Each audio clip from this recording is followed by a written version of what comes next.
Bonjour tout le monde. Aujourd'hui, on va voir la deuxième partie de l'étude de texte qui concerne le prologue d'Antigone. Nous avons déjà fait une première vidéo, ça c'est la deuxième, dans laquelle on va étudier les caractéristiques du prologue, de l'extrait, ainsi que les axes de lecture, c'est-à-dire les personnages et la portée tragique de l'œuvre. Bien, pour identifier ce passage, l'on doit déterminer ses caractéristiques. D'abord, le genre, c'est le genre de la pièce en général. Le type, c'est le type de ce passage particulièrement. Est-ce qu'il est descriptif, narratif, argumentatif, injonctif? Puis, le registre littéraire, c'est-à-dire la tonalité, est-ce qu'elle est ironique, pathétique, tragique? Ensuite, le niveau de langue, c'est-à-dire le registre de langue, est-ce qu'il est courant, soutenu ou familier? Et puis, le thème dominant, les tons verbaux employés et les types de phrases. Pour répondre à ces éléments, le genre, c'est une tragédie moderne, mais vous pouvez aussi dire pièce de théâtre. Le texte, il est à la fois narratif et descriptif, puisqu'il décrit des personnages, caractéristiques morales et caractéristiques physiques, et il est narratif puisqu'il cite quelques événements. Le registre, bien sûr, littéraire, c'est le registre tragique. Il y a la mort, la fatalité, on ne peut pas changer les choses. Le niveau de langue dominant, c'est le courant. On peut comprendre facilement, c'est une langue courante. Il n'est pas un registre familier. Les thèmes abordés, c'est la mort, la fatalité, ce qui donne, nous l'avons déjà dit, un registre littéraire tragique. Et puis, les temps verbaux employés, il y a le présent d'énonciation, puisque il a dit ce soir, et le prologue il est devant le public, donc il parle dans le temps réel.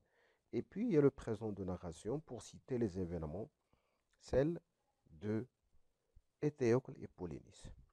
Et puis, le type de phrases, ce sont surtout des phrases déclaratives. Maintenant, pour ce qui est de la situation d'énonciation, 5 questions ou 6 qui parlent à qui, à propos de quoi, où, l'espace, quand, le temps et comment. Vous pouvez mettre une pause pour répondre à ces questions. Voilà, c'est le prologue qui parle. Il s'adresse à qui? Il s'adresse aux spectateurs. Donc, nous l'avons déjà dit, il parle à propos de quoi? Des personnages et de leur rôle, ainsi que de l'histoire, c'est-à-dire se faire une idée sur l'intrigue. Ou c'est sur scène, ou bien dans une maison à Thèbes. Quand c'est l'aube, nous allons le voir avec la première scène de l'œuvre. Et comment? Avec un discours proche du famille. Maintenant, pour déterminer les caractéristiques physiques et morales des personnages, nous n'avons qu'à lire le prologue lentement, puisque les personnages y sont cités l'un après l'autre. Donc vous pouvez prendre un peu de temps pour répondre avant de voir la réponse. Les éléments de réponse sont ici affichés. Créon, par exemple, c'est un homme robuste, méditatif, fatigué, aime la musique, les flâneries, nous l'avons déjà dit. Et puis, vous avez, par exemple, le page. Nous n'avons pas d'informations sur ce personnage. Le page, c'est le petit jeune homme qui accompagne tout le temps le roi Créon. Le messager, c'est un garçon pâle, rêveur, solitaire. Ce qui nous intéresse le plus, ce sont les caractéristiques d'Antigone. C'est une petite, maigre, silencieuse héroïne, regard droit, pensive, jeune fille noiraude, renfermée, rêveuse, courageuse. Vous pouvez ajouter têtue, entêtée, désobéissante et bien d'autres adjectifs. Ismène, maintenant, elle est tout à fait le contraire de sa sœur. C'est une fille, c'est l'aînée, elle est raisonnable, elle est pondérée, elle sait ce qu'elle fait, elle a peur de mourir, et donc elle n'est pas une aventurière comme sa sœur. Et puis, physiquement, c'est une fille qui est éblouissante, sensuelle, elle est blonde, elle a toutes les bonnes qualités pour être la femme, l'épouse des démons, c'est-à-dire le prince, le fils de Créon. Sauf que ce dernier a fait tout un autre choix. Il a choisi Antigone, il a choisi d'aimer Antigone. Il s'est même suicidé après sa mort, après la mort de sa bien-aimée. Nous avons aussi les trois gardes. Ce sont des pères de famille, ils sont innocents. Leur intention ne pas faire du mal à Antigone quand elles l'ont capturé en flagrant délit en train d'enterrer, d'ensevelir le cadavre de son frère Polynice.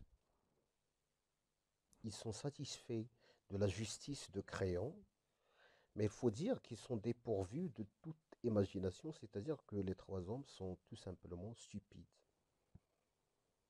Éthéocle et Polynice, les deux frères d'Antigone, le premier est un bon frère, le deuxième, selon Créon, est un vaurien, c'est un révolté, c'est un voyou. Pourquoi? Parce que Polynice, tout simplement, a fait appel à une armée ennemie, à une armée étrangère, lors de sa bataille contre son frère, au moment où ils se disputaient le trône de leur père, c'est-à-dire qui va devenir roi de Thèbes après la mort d'Oedipe. Et c'est pour cette raison que Créon a autorisé l'enterrement d'Éthéocle, considéré comme un bon frère, et a interdit en même temps, par la même occasion, l'enterrement de Polynice. C'est contre ce verdict que Antigone s'est révoltée. Elle a osé, elle a osé transgresser la loi et elle a osé défier son oncle, le roi Créon, le roi de Thèbes. Elle a essayé d'enterrer, de donner une sépulture avec ses propres mains à son frère au moment où Ismène euh, a, pris, a pris la position de respecter la loi de Créon. Voilà, donc je crois que c'est tout pour les personnages. Bien, déjà dans le prologue, le sort des personnages principaux est annoncé. C'est la mort. Et puis, le champ lexical utilisé ici, c'est le champ lexical de la mort, nous l'avons déjà dit, et de la fatalité. Donc la portée, c'est une portée tragique, c'est la portée tragique de l'intrigue. Le prologue nous renvoie à la portée tragique de l'intrigue. Ceci est exprimé par la récurrence des mots appartenant au champ lexical de la mort et de la fatalité. Maintenant, il a employé des temps verbaux. Le présent, c'est au moment où il veut nous parler des caractéristiques des personnages présents sur scène.